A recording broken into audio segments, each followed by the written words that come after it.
Teleamazonas presenta 24 horas con Milton Pérez y Diana León. Empezamos. El presidente de la República decretó estado de excepción en todo el territorio nacional ante la grave crisis de inseguridad que vive el país. El primer mandatario justifica la decisión ante los actos de violencia ocurridos en los diferentes recintos penitenciarios.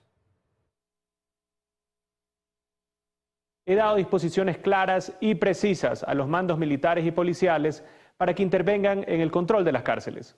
Acabo de firmar el decreto de estado de excepción para que las Fuerzas Armadas tengan todo el respaldo político y legal en su accionar. Hago un llamado a la ciudadanía, ya que esta lucha es de todos y que también les den su respaldo. Lo que vivimos es una muestra de que las cosas deben cambiar en el país y que las leyes que tenemos no son suficientes para vivir en paz, por lo que no hay espacio para políticos oportunistas que buscan sacar crédito a costa de una crisis de seguridad penitenciaria. Nosotros no vamos a negociar con terroristas, ni descansaremos hasta devolverle la paz a todos los ecuatorianos. El estado de excepción firmado por el presidente Daniel Noboa y vigente por 60 días incluye además un toque de queda. Este empieza a las 23 horas y termina a las 5 de la mañana del día siguiente. Conozcamos más detalles del alcance de esta medida. Desde el gobierno hemos emprendido acciones que nos permitan... El presidente Daniel Noboa decretó la tarde de este lunes estado de excepción en todo el país por grave conmoción social. La medida incluye los centros de privación de libertad que integran el Sistema Nacional de Rehabilitación Social. La declaratoria de estado de excepción tendrá vigencia de 60 días, es decir, concluiría el viernes 8 de marzo. De ahí que se dispuso la movilización e intervención de la Policía Nacional y las Fuerzas Armadas en el territorio nacional, así como en todas las cárceles. A esto se suma que en el Decreto Ejecutivo 110, en su artículo 4, se detalla suspender en el territorio nacional, así como al interior de todos los centros de privación de la libertad que integran el Sistema Nacional de Rehabilitación Social, el derecho a la libertad de reunión, en estricta relación con los motivos del estado de excepción, observándose los principios de proporcionalidad, necesidad e idoneidad y el estricto apego al respeto de las demás garantías constitucionales. Se restringe además la libertad de tránsito a partir de las 23 horas hasta las 5 de la mañana. Sobre este punto, quien incumple la disposición será puesto a órdenes de las autoridades, salvo que sea parte del sector salud, seguridad pública y privada, personas que formen parte de una cadena logística, incluido el sector exportador, personas que deban movilizarse al aeropuerto, entre otras que justifiquen su desplazamiento. Este es el primer estado de excepción y toque de queda de Daniel Noboa en menos de 2 meses de gobierno. Mientras tanto, desde muy temprano, el SNAI activó los protocolos de emergencia tras registrarse hechos violentos en 6 cárceles del país al menos. Miembros de las Fuerzas Armadas a esta hora continúan realizando operativos en los reclusorios intentando liberar a guías penitenciarios que fueron retenidos. Un conato de incendio, la fuga de un privado de libertad y más de una decena de guías penitenciarios retenidos son parte del resultado de los motines registrados en 6 centros de privación de libertad del país. Los hechos de violencia se dieron en medio del contexto de fuga de Adolfo Macías alias Fito. En la cárcel del Inca norte de Quito, por ejemplo, los privados de libertad se amotinaron provocando un incendio estructural. El cuerpo de bomberos de la capital necesitó al menos 15 hombres para controlar el incendio. En medio de esta emergencia, un preso habría intentado escapar, pero fue recapturado momentos después. Luego de varias horas de intervención entre la Policía Nacional y las Fuerzas Armadas, se anunció que se había restablecido el control en el centro carcelario. Asimismo, se confirmó que no hubo heridos. En el centro de privación de libertad El Turi, en Cuenca, en cambio, un grupo de reclusos se pasearon por los techos y otros llegaron hasta la garita de seguridad del centro carcelario. En este video difundido en redes sociales, se puede observar claramente el nivel de desorden que mantenían los internos, quienes mientras rompían esta cámara de seguridad, realizaban amenazas. Debido a esto, funcionarios del centro de rehabilitación fueron evacuados y personal de la Policía Nacional ingresó utilizó para reforzar la seguridad. En la cárcel de Riobamba, en Chimborazo, en tanto, los PPL realizaron varias detonaciones con explosivos, unos al interior de este centro carcelario y otros fueron lanzados a la calle. En este centro de rehabilitación social se encuentra retenido Francisco Colón Pico, sospechoso de planear un atentado contra la fiscal Diana Salazar. Por otra parte, en las cárceles de Machala y Ambato, privados de la libertad, retuvieron a guías penitenciarios. Según reportes, hay al menos 15 funcionarios de los centros de rehabilitación social aislados en contra de su voluntad. De igual forma, en la cárcel de Cotopaxi también se reportó varios guías retenidos por los reos. Y hasta el cierre de este reportaje continuaban las intervenciones militares. Al menos 6 tanquetas han ingresado a este recinto carcelario.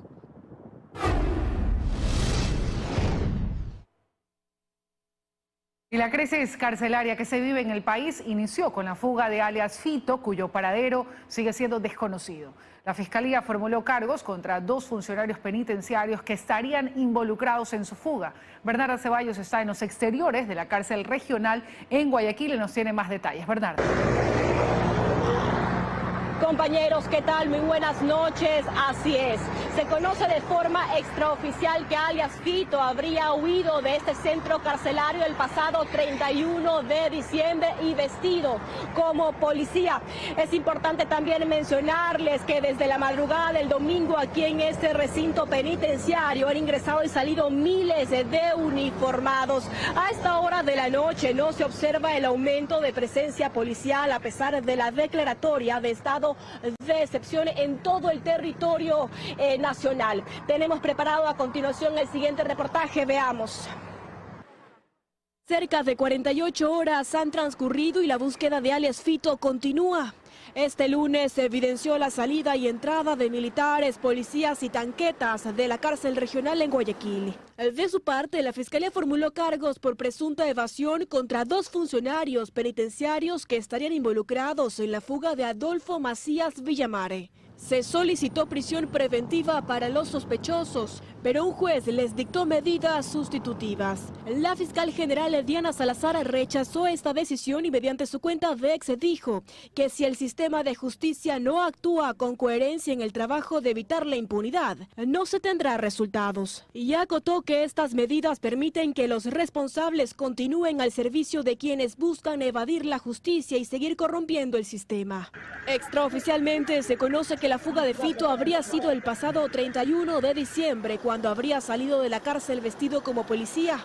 Aunque la tesis del gobierno es que Fito huyó horas antes del operativo para evitar su traslado a la cárcel de máxima seguridad. Lo más probable, se dieron infiltraciones y es cuestión de horas. Fue cuestión de horas. ¿Pero cuándo?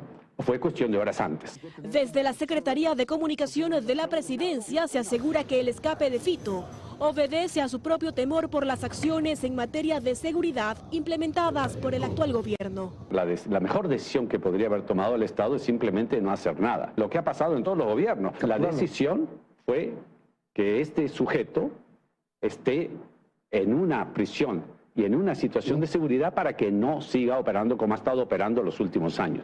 Hace un mes el presidente Noboa se refirió al traslado de reos, específicamente al de Fito, y esto fue lo que mencionó. Hay un plan bonito, no se lo cuenta Fito todavía.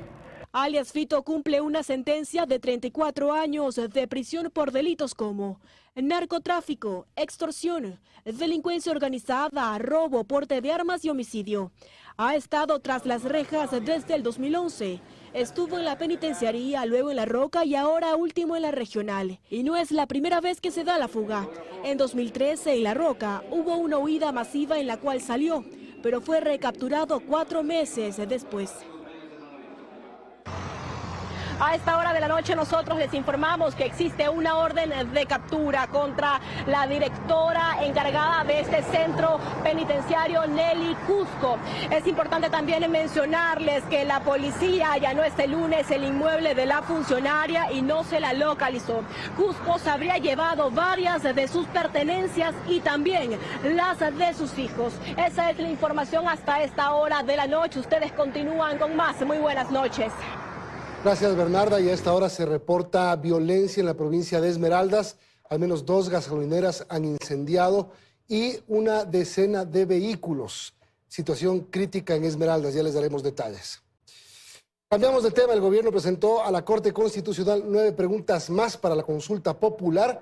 Entre ellas están temas de extradición, extinción de dominio, trabajo por horas. En la Asamblea Nacional, la bancada Construye aseguró ahora que apoyará la consulta porque pedían que se incluyan algunos de estos temas.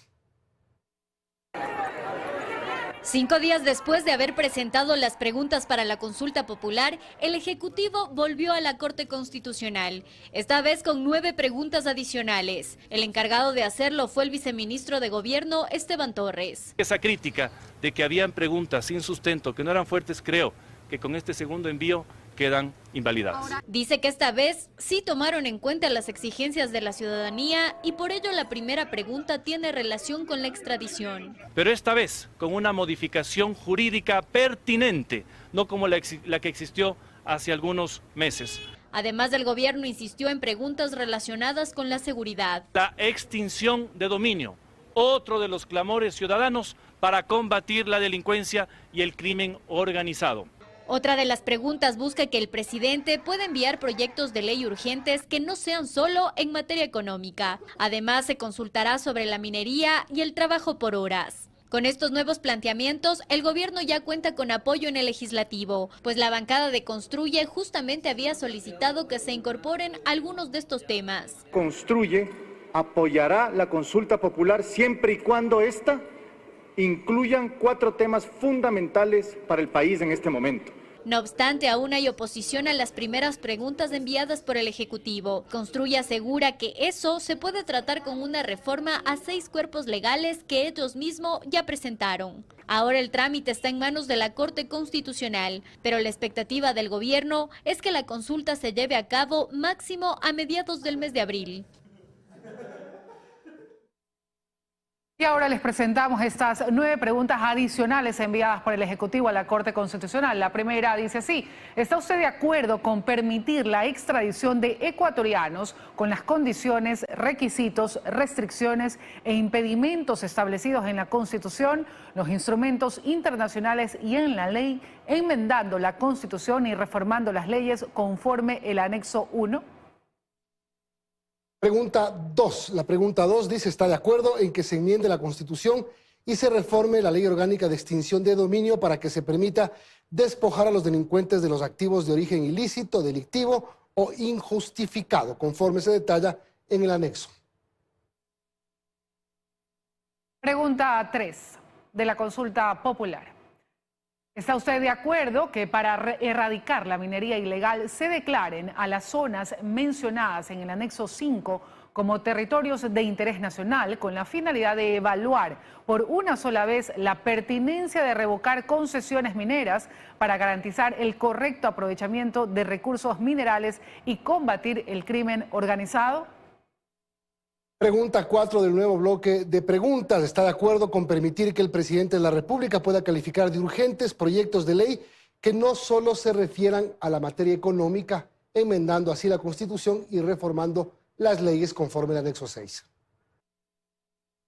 La pregunta número 5. ¿Está usted de acuerdo en que el presidente de la República pueda conceder indultos durante la sustanciación de las causas penales a los servidores de Policía Nacional, Fuerzas Armadas o del Cuerpo de Seguridad y Vigilancia Penitenciaria a quienes se haya imputado un delito relacionado con el uso de la fuerza en contra de sospechosos de delitos de acuerdo con el anexo 7?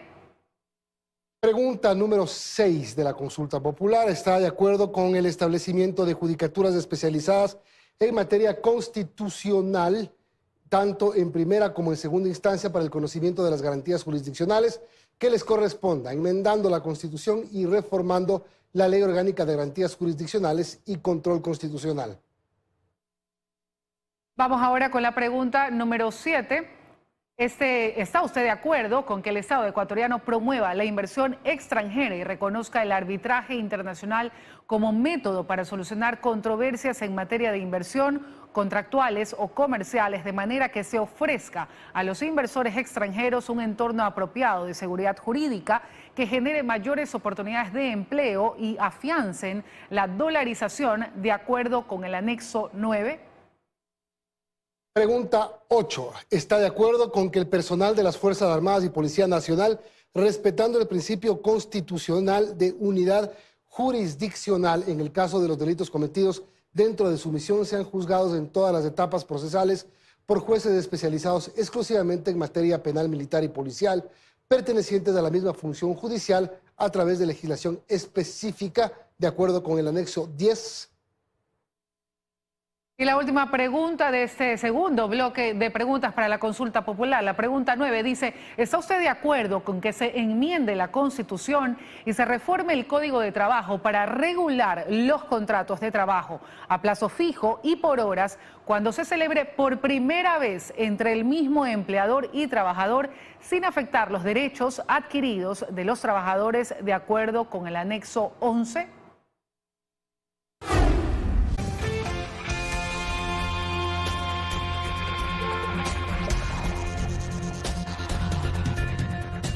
...24 horas... es retransmitido en Quito por EXA 92.5 FM, una radio de la cadena Democracia, Radio La Red 102.1 FM y Radio Sucesos 101.7 FM. En Guayas y Santa Elena por Forever Music 92.5 FM, RTP Radio 96.5 FM en Guayas y Santa Elena y 98.7 en El Oro. Radio City 89.3 Guayas y 99.7 Santa Elena.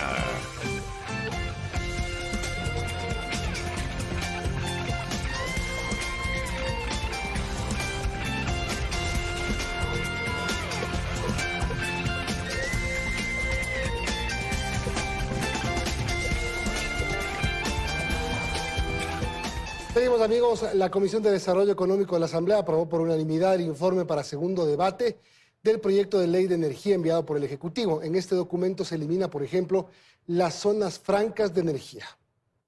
Especializadas ante la... Al menos 20 observaciones hechas por todas las bancadas legislativas recoge el informe para segundo debate del proyecto de ley de competitividad energética que fue enviado por el presidente como urgente. En el documento se mantiene el eje central, que es el no incremento del valor de las planillas de luz y la recaudación meta con la condonación de multas e intereses de 490 millones de dólares. Pero hay cambios en el texto, explicó la presidenta de esa mesa, Valentina Centeno. La participación también de empresas estatales extranjeras en la inversión y también a inversión privada desde el sector privado para el tendido eléctrico en sectores aislados, considerando a las 124.000 familias que no tienen acceso a energía eléctrica. Del proyecto de ley se eliminó las zonas francas de energía, así como la obligatoriedad de que el transporte público migre a vehículos eléctricos en el 100%, y los ciudadanos que generen energía fotovoltaica ya no deberán tener dos medidores. En cuanto a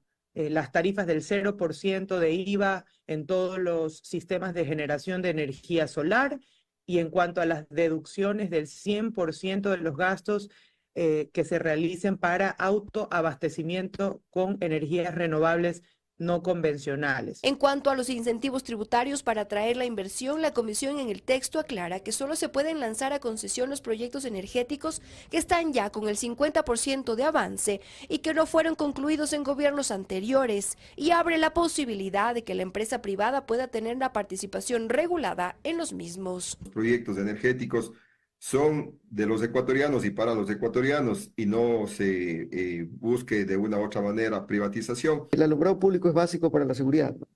Y la verdad es que si se puede hacer más inversión en alumbrado público, yo creo que sería fantástico. También se mantiene el beneficio de exoneración de aranceles para la importación de insumos y herramientas para la generación de energía fotovoltaica y para la importación de maquinaria agrícola que funcione con fuentes de energía limpia. Y las recientes lluvias y el aumento de los caudales han resultado en una mejora significativa en las hidroeléctricas del país. Sin embargo, surge la pregunta: ¿se retomarán los cortes de energía el próximo 15 de enero? Valeria Villalba nos cuenta más. Muchas gracias. Y bien, los cortes de energía continúan suspendidos hasta el 15 de enero. Es lo que a finales de 2023 anunció la ministra de Energía y Minas y lo que hasta ahora se mantiene. Sin embargo, con las últimas lluvias y el aumento en los caudales en la zona suroriental, vale la pena revisar cómo se encuentran las principales termoeléctricas del país. Primero, la central Mazar, el reservorio más grande de la cuenca de Paute, ha registrado números favorables. La cota de esta represa se encuentra a 2.146 metros sobre el nivel del mar, representando el 72% de reserva. Esto garantiza el abastecimiento de energía eléctrica. La cota máxima de Mazar es de 2.153 metros. Asimismo, se ha visto una recuperación en la central Paute, cuyo nivel ascendió a 1.985 metros sobre el nivel del mar, que representa el 67% de la reserva máxima acumulable. Ahora, Coca-Cola Sinclair, en días pasados, entró en mantenimiento y representó una reducción de 40 gigavatios por hora, que fueron suplidos por Mazar y que afortunadamente no existieron complicaciones.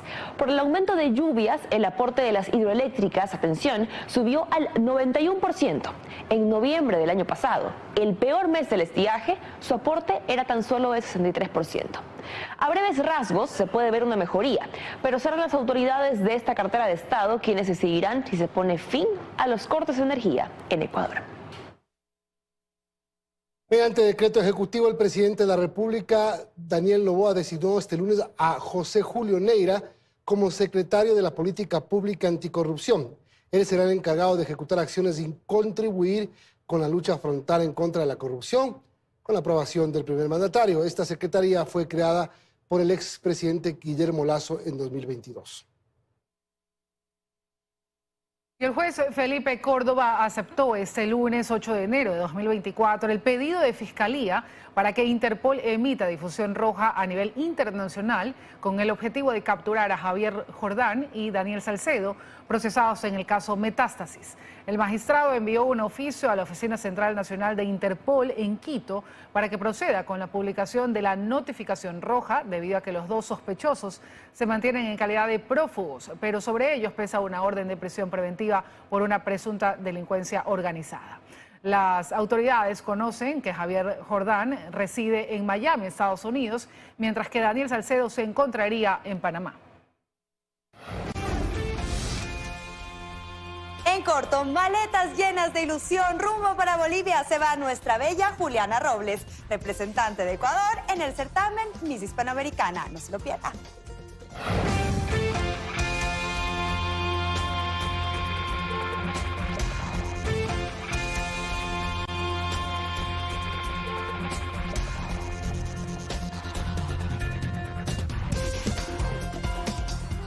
Seguimos, amigos, y la revista Mundo Diners lanzó su edición número 500, convirtiéndose así en la publicación cultural más importante y antigua del Ecuador.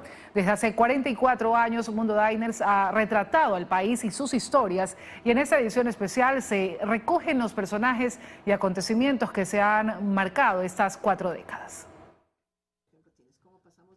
Retratar al país con profundidad, calidad y calidez ha sido desde siempre la misión de la revista Mundo Diners.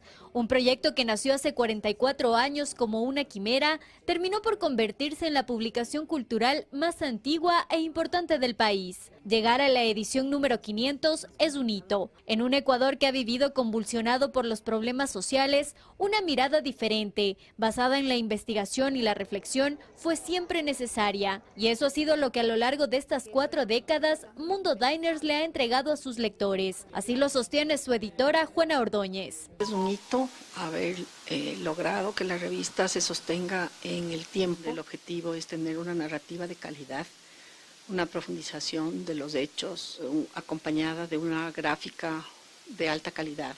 La revista no es solo una vitrina para el arte. La vertiginosidad con la que se vive actualmente hizo que sus páginas se abran para abordar nuevos e importantes temas que forman parte de la cultura de la nación. Ha sido una revista que a lo largo del tiempo ha ido rescatando esas manifestaciones culturales que de alguna manera nos reflejan y nos constituyen como país. Yo creo que eso es uno de los baluartes de la revista, haber sido una radiografía del país. Reconocidos periodistas han formado parte de estas 4 décadas y han dejado huellas en estas páginas. Los artículos de historia y política internacional, por ejemplo, no han pasado desapercibidos. Y eso explica Jorge Ortiz, uno de sus más antiguos colaboradores, se debe a que el trabajo no solo ha sido hecho con cariño, sino también con extremo profesionalismo. Que esos lectores de la revista Diners, que durante 500 números han acompañado esta revista, el premio a su lealtad tiene que ser artículos buenos que no le defrauden, artículos hechos con la mayor capacidad, con la mayor dedicación y con el mayor cariño posible, que es el cariño que se siente por esos lectores que con tanta fidelidad han acompañado esta revista durante sus primeros 500 ejemplares. En esta edición especial, el lector podrá encontrar el valor de lo escrito, pues se hace un recorrido por los personajes, los acontecimientos que han marcado el ámbito del arte, la música, la cultura, el cine, la política. Fue un trabajo muy arduo del equipo editorial, pero también un trabajo en el que fuimos descubriendo precisamente qué es lo que ha pasado en nuestra sociedad en los últimos 40 años. Y eso es lo que se va a encontrar a lectores. Pero además, el compromiso hoy, explican, es llegar a más lectores. De allí que indican han trabajado intensamente para convertirse en un diario cultural online. Ya no somos solamente una revista mensual. La revista tiene contenidos digitales diarios. 40.000 ejemplares se imprimen al mes de esta revista, que ya es parte de la historia del país. Tan fuerte nuestro es ser esa vitrina del arte.